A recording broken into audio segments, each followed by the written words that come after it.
रजबगढ़ के रहने वाले वीरेंद्र सिंह दिल्ली आईजी एयरपोर्ट पे एक प्राइवेट कंपनी में एज अ कार्गो एजेंट काम करते थे और यहाँ पर वीरेंद्र जी और उनके कुछ फ्रेंड सीटीसी बस द्वारा आना जाना करते थे।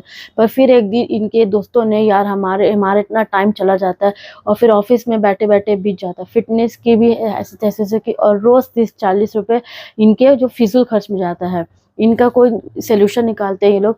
अच्छा, ये जो घटना 2005 की है, उस टाइम पर एक मिडिल क्लास एम्प्लॉय के लिए रोज़ के 30-40 रुपये बस फेयर में खर्च करना एक बहुत ही प्रॉब्लम वाली बात हो जाती है, और इसी प्रॉब्लम को दूर करने के लिए इन सब ने एक प्लान इंक्लूड किया और 40 रुपये बचाने के चक्कर में उन्होंने एक ऐसा रिस्क ले लिया था जिसकी कहानी आज मैं आपको पूरी की पूरी बताऊँ। उसके 30-40 रुपीज़ बहुत ज़्यादा प्रॉब्लम होती है। इसी प्रॉब्लम को दूर करने के लिए उन्होंने एक प्लान बनाया और ये 40 रुपीज़ बचाने के चक्कर में उन्होंने एक ऐसा रिस्क ले लिया था जिसकी कहानी आज मैं आपको ऊपर से लेके नीचे तक आपको हिला कर रख दी। ये कहानी मनीष जी की है और उनके फादर है वीरेंद्र जी, जो उनके बेटे हैं। ये बात है 2005 की। वीरेंद्र जी अपने फैमिली के साथ गजबगढ़ में रहते थे और वहाँ से वो यहाँ डेली आना जाना करते थे ऑफिस के लिए। अब इनके साथ 4 फ्रेंड्स रहते थे जो वीरेंद्र जी गजबगढ़ के अंदर सीटीसी बस अफोर्ड करते, वहाँ से 4 किलोमीटर आगे जाने के बाद इनके बाकी के दोस्त बस में चढ़ते थे। इनको काम करके घर वापस लौटते-लौटते रात के तकरीबन 12-1 भी बज जाते थे और ऐसे ही दिन में कभी-कभी उनके रूटीन कैसे हो जाता है। ऐसे दोस्तों ऑफिस में बैठ के डिस्कशन स्टार्ट किया कि यार इतना टाइम हम बस में स्पेंड करते हैं, घर पहुँचते-पहुँचते 12 से 1 बज जाते हैं। अपने लिए तो टाइम ही नहीं है और हमारी फ़िटनेस भी बेकार से रहती है। क्यों ना हम एक साइकिल खरीद लेते हैं, रोज़ साइकिल से ऑफिस जाया करते हैं और वापस घर आ जाया करें। इससे हमारी फ़िटनेस भी ठीक रहेगी और इसी बहाने हम ऑफिस में बोल सकते हैं कि हम तो साइकिल से घर जाते हैं, तो हमें जल्दी छुट्टी दे दी जाए। ये तमाम उन लोगों ने प्रोग्राम को फिट आउट करके वीरेंद्र जी एक कैटलिक साइकिल उन्होंने बाइक, तो फिर जब वो एक साइकिल उन्होंने खरीदी अपने घर से ऑफिस के लिए। ऑफिस से निकलने के बाद सबसे पहले एक रेलवे फाटक पड़ता है। उस रेलवे फाटक का नाम था बिजमौसी और फिर उसके बाद आता सीआरपीएफ कैंप। उस सीआरपीएफ कैंप को पार करके दीनपुर एरिया पड़ता है और फिर उसके बाद आता है रजबगढ़। तो ये पूरा एरिया पूरा क्रॉस करके वीरेंद्र जी रोज़ अपने घर वापस आते। और साइकिल का जो तरीका है ये ज़्यादा दिन काम नहीं किया इन लोगों के लिए। अब एग्ज़ैक्टली क्या हुआ था वो मैं आपको आगे बता रही हूँ। वीरेंद्र जी 15 दिन से ज़्यादा साइकिल से ज़्यादा कमिट नहीं कर पाए। उनको अपने साइकिल त्यागना पड़ा और जब इन्होंने अपने साइकिल से आना-जाना बंद किया तो इनके घर वालों ने सोचा रोज़ पापा को 25 किलोमीटर जाने में और 25 किलोमीटर आने में बहुत ज़्यादा प्रॉब्लम होती, तब इन्होंने साइकिल का आइडिया ड्रॉप कर दिया। और पर कहानी तो यहाँ पे कुछ और थी। अभी इन्होंने कुछ खुलकर बताया नहीं, इनके घर वालों ने भी ज़्यादा कुछ इनसे पूछा नहीं। इस बात को बीते हुए कम से कम तकरीबन 1 मंथ हो चुके थे। 1 महीने के बाद मनीष के बुआ के बेटे की शादी थी। हरियाणा में एक रिवाज है कि जब बुआ के घर में शादी होती है तो बुआ अपने भाई के घर पे आकर रहती है, कुछ दिनों के लिए रहने के लिए लगती है और वो अपने साथ गुड़ की थैली लेके आती है। ये उन लोगों का एक परंपरा चलता है। यहाँ पे ये होता है कि मनीष की जो बुआ रहती है वो नजबगढ़ वाले घर में ना आके, जो इनके गाँव पे घर था वहाँ आके वो स्टे करती है। और इन्होंने मनीष के पापा से चाचा को सबको बुला लिया था गाँव में कि ये सारी फैमिली गाँव में इकट्ठा हो गई और दिन भर सारे इनके रीति रिवाज खत्म होने के बाद शाम को ये सब लोग एक जगह बैठते हैं, सारे भाई बहन बुआ पापा चाचा ताई सब लोग एक जगह बैठते हैं। जो यहाँ पे जेंट्स थे उन्होंने थोड़े बहुत ड्रिंक की और तभी जब मनीष के फूफा जी थे वो इसके पापा जी से बोलते हैं कि मैंने सुना है कि आप साइकिल से जा रहे थे ऑफिस से घर, घर से ऑफिस, फिर आपने क्यों छोड़ दिया? तो मनीष के पापा जी ने बोला कि मेरे थोड़ा हेल्थ ठीक नहीं था, इस वजह से मैं वो चला नहीं पाता, मैंने उसको ड्रॉप कर दिया। तो उन्होंने कहा क्यों मजाक कर रहे हो? तो इतना तो हम जानते हैं कि आपकी फिटनेस काफ़ी अच्छी है।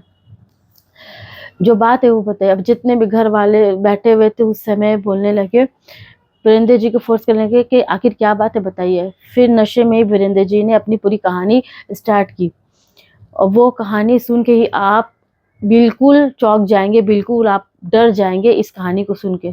आप ज़रा ध्यान से सुनना। वीरेंद्र जी बताते हैं कि पहले 2 वीक तक तो हमारा बहुत सही रहा, साथ ऑफ़िस आते-जाते थे, कोई परेशानी नहीं थी।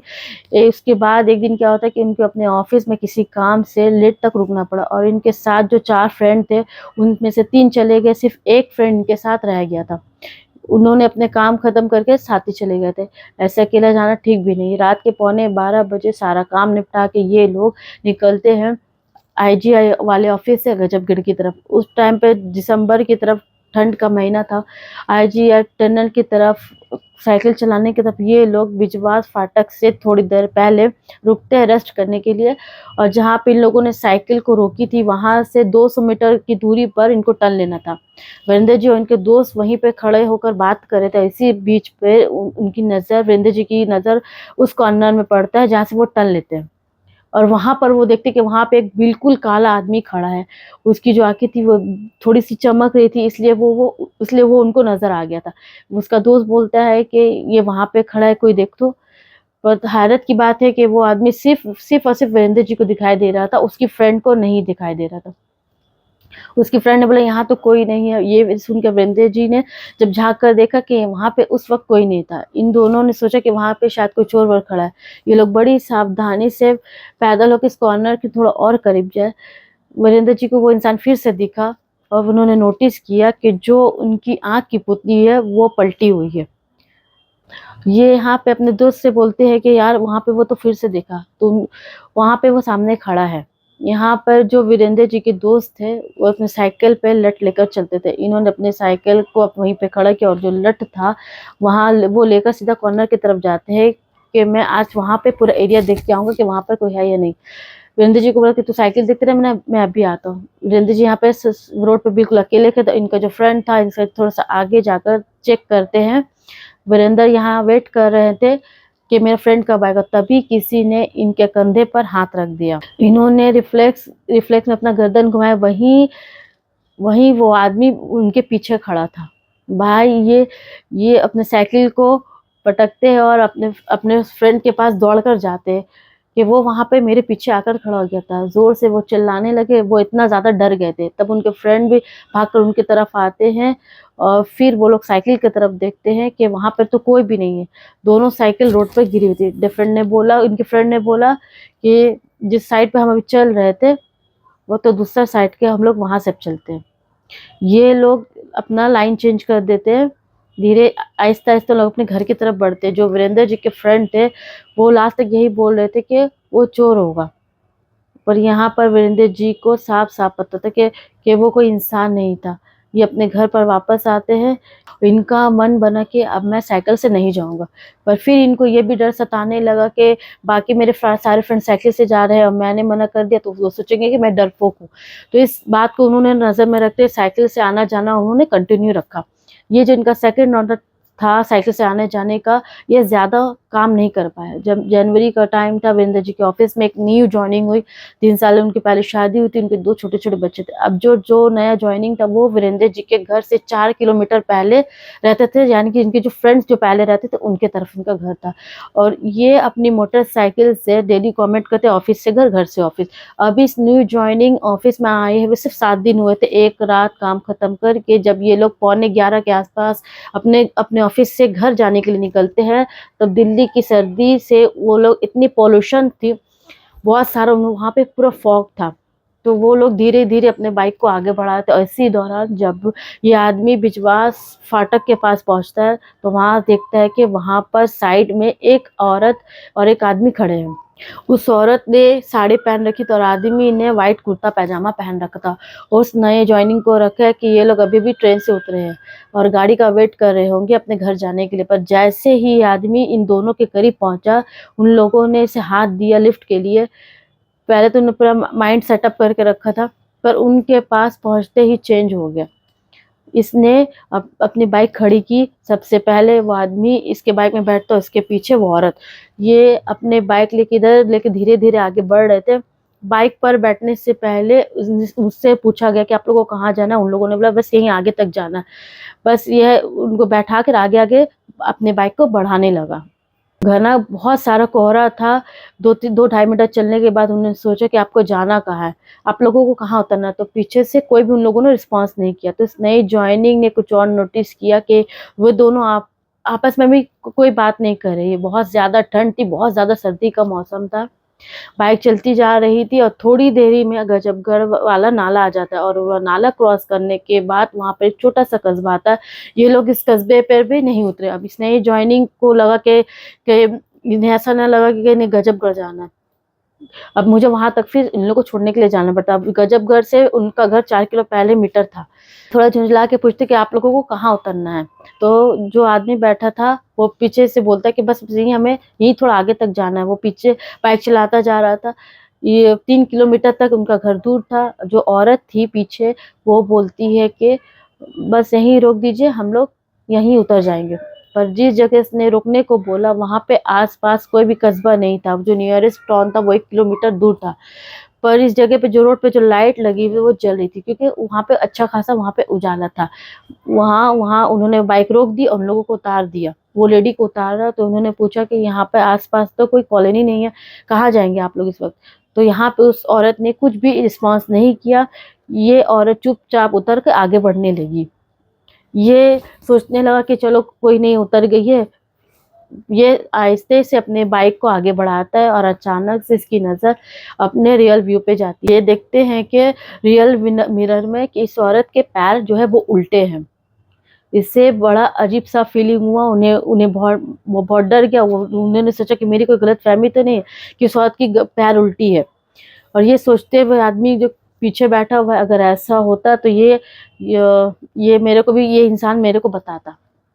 अब वो इस बात को उन्होंने इग्नोर किया, पर वो अंदर-अंदर बहुत डर रहे थे। वे धीरे-धीरे उन्होंने अपने बाइक को आगे बढ़ाया।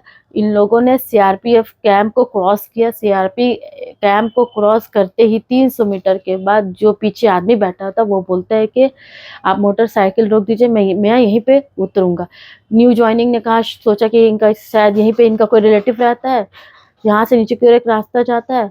वो वहाँ से मोटरसाइकिल से उतरता है और रास्ते की तरफ जाने लगता है। पर जो ये न्यू जॉइनिंग था, इसके दिमाग में वो औरत वाली बात बिल्कुल घर कर चुकी थी। वो भूल नहीं पा रहा था कि मैंने क्या देखा है अभी। इसके दिमाग में चल रहा था कि वो आदमी इतने टाइम से उसके रेलवे फाटक पे खड़ा था, पीछे भी बैठ के आया, थोड़ा बहुत तो उसे कुछ समझ में आया होगा। तो इसको कुछ फीलिंग तो हुई होगी। फिर उसने उस आदमी को आवाज़ लगाई, "1 मिनट सुनिए ज़रा।" वो आदमी अपने घर की तरफ जा रहा था, इसने आवाज़ लगी, इसको बुलाया और वो चल के वो इंसान उसके पास आया। इसने पूछा कि आपको वो औरत देखी आपने, कुछ अजीब नहीं लगा उसको देख? उस आदमी ने बोला कि नहीं, मुझे तो कुछ ऐसा अजीब नहीं लगा। तो आदमी वो आदमी ने बोला कि आपको कुछ भी फीलिंग नहीं हुई? तो उस आदमी ने बोला कि आपने क्या कहना चाहते हैं? आप साफ-साफ बोलिए। तो वो न्यू जॉइनिंग जो है वो बोलता है कि आपने ध्यान दिया कि उस औरत के जो पैर वो उल्टे थे। वो बात सुन के वो जो आदमी था इसकी ओर देखता है, 4-5 सेकंड कंटिन्यू इसको देखता है और फिर इसने 2 कदम पीछे लिया और बोलता है कि तो क्या हुआ? वो कहता है कि पैर तो मेरे भी उल्टे हैं। अब बाइक वाले जो थे वो काफ़ी ज़्यादा डर जाता है, बिल्कुल वो स्टे हो जाता है, एकदम स्टिल हो जाता है और वो वहाँ पे बेहोश हो जाता है। पूरी रात वो वहीं पे बेहोशी के आलम में पड़ा रहा।